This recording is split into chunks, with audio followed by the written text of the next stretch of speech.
Napier, which a lot of great things came from Napier's presser today. I feel like I say this every time he talks. Maybe it could just be me being excited. That's part of it. But I do think, like us, like everything, like this Florida football program, he's growing. He's showing more maturity. He's showing more just a composure at the stand, more direct with his speech. Felt like he had a mission. It flowed. He wasn't kind of talking just out into the air like he typically does sometimes. Answer the questions like he answered the questions. Like he didn't give me like some coach speak. He answered the questions, which was incredible.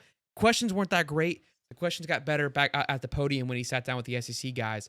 Um, the spot the ball thing came up, which I want to elaborate on that a little bit. It started last night where they tweeted out the schedule, the hardest schedules in the SEC, and Florida was number one with the hardest ranked schedule. And he retweeted it, which he never does.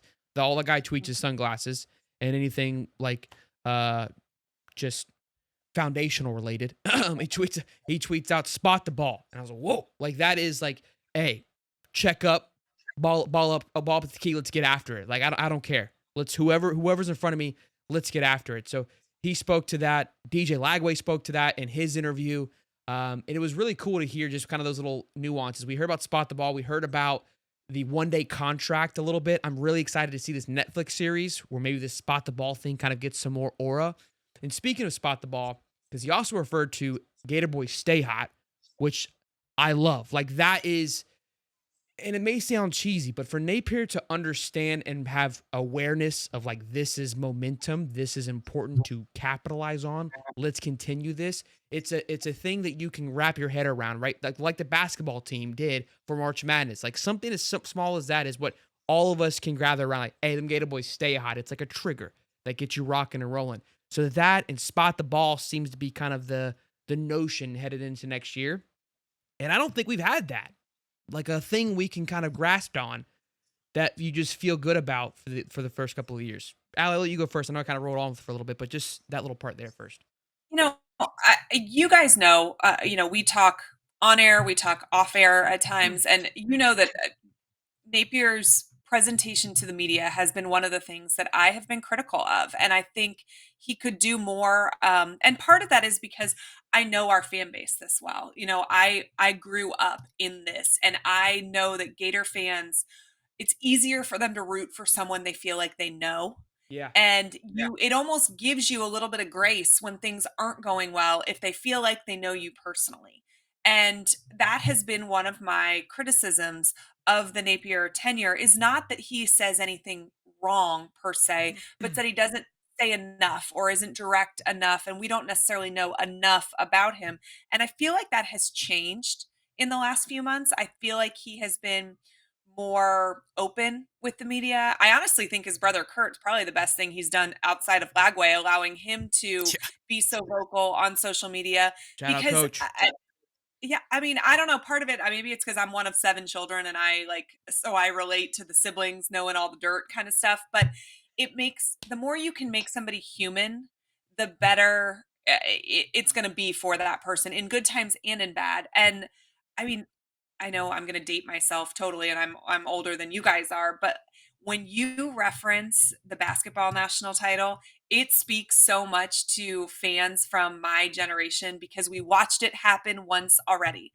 I can tell you what it was like to be with guys on the '06 team when the basketball team won that April. I watched them with my own eyes look at each other and say, we want this too. And I'm Yeah. sure Steve has talked about this on your show as well. But the momentum was a real palpable thing that I really do full-heartedly believe played a role in propelling that 2006 national championship team forward.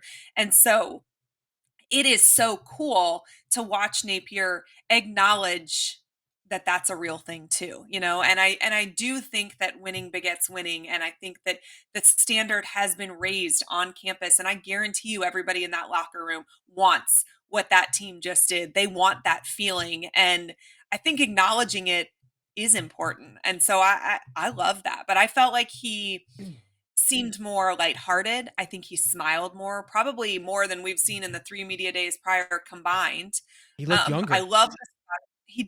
he looks lighter, right? Like, Yeah. not weight-wise, but, like, mentally lighter. I love the spot the ball. I feel like that's one of those confidence versus cocky, that comes across as confident. He's not saying we're winning every single game. He's saying, "Put it down and let's play because I'm confident in the team that I'm fielding." And that's exactly what we should want to hear as fans. Yeah, I think scoreboard would be a little bit more cocky. That's something that I would say. But spot the ball is like, look, let's just hey, ball up court, let's play. Like let's enough Yeah. talking, let's just get after it. And I agree. I think there's an aura about it.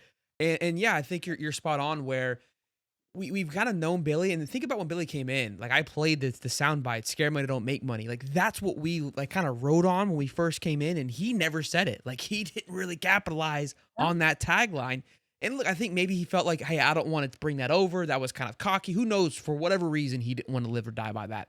Never once mentioned it, but that was something we related to you. It gave you a personality, a little flavor that fans want. We are chaotic. We Yeah. want to see a little bit of.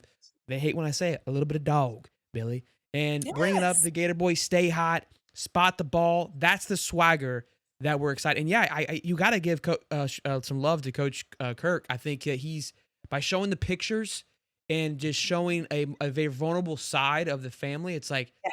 all right, Billy just didn't have time to let it all out. This is and maybe it was a kind of a real work in progress of like, come help me figure this part out. Kirk, you've always Yeah. been the more personal one. Help me get through this. Our fan base is God love all of us, nuts, batshit crazy, all of us. And I could see where we would take a moment to get where you had to adjust to us.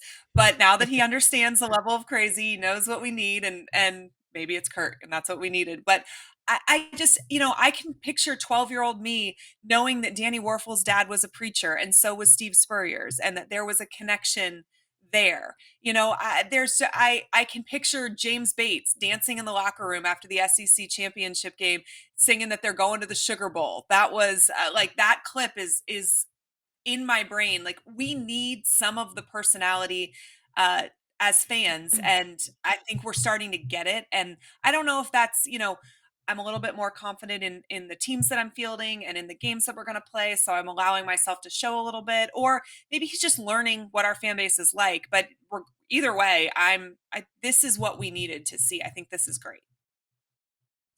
Davey. Yeah, it's definitely different from talking about people in their basements. But, Yeah. what I noticed more about like what he said and how he, like you said, how he's been acting lately is more. It's more of a direct tone. It's not more of I Mm. guess, a cockier side of Napier that you would normally see in those SEC, like those, in the prior years where he's just like, oh, we got a lot of surprises that nobody's ever seen, and then you get crushed week one when you go out there Yeah. against Utah, and then Surprise! Yeah, good. Like he yeah, would talk as if like he's got like a bag of tricks. He's like, just wait till next Christmas. Like that's what. Yeah, that's a good point. He yeah. would kind of fake talk it up. Yeah, it's a solid point. Yeah, good point, Dave.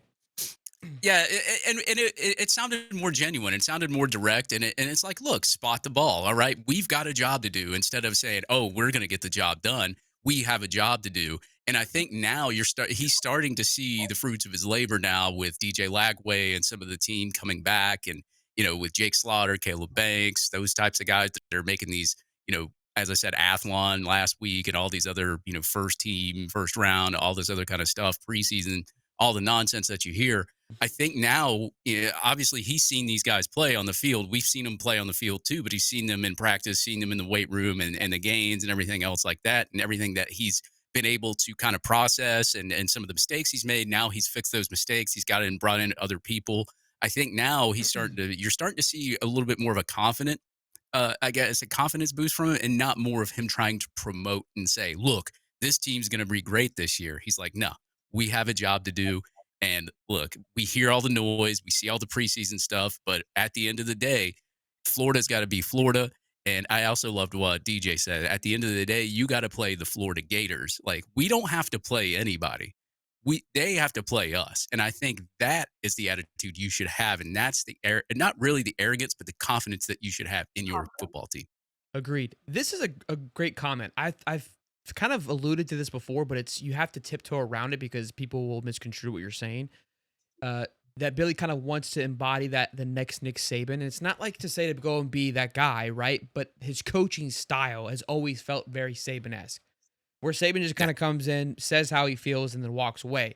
The reason why we've never really questioned the way Saban is because he backs it with W. So when you're winning, you can do whatever you want, and you're not going to get a question with that. But it felt like he was trying to be Saban without the wins. That's kind of how it felt the first 2 years, where it's like kind of just very monotone, just methodical. Saban, I think, got a little more aggressive, how kind of Kirby is now towards the end of it.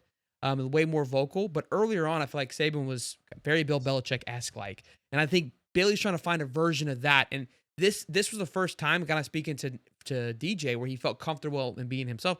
Look, to myself, I can speak to this because I battle with that on this microphone. Like, who do I want to be here? How do I want to, portray myself? There's obviously people who I get compared to Pat McAfee all the time. It's like, it doesn't hurt my feelings. Like, it's a compliment, I think, but I also want to be Shelton. I don't want to be Pat, right? So how do I find a version of that people like about Pat, but then a version of me? So I get where he's coming from. Like, we're all trying to find it. And this was the first time I think that it was like, hey, that's Billy Napier at its core. Like, that's what was exciting to me.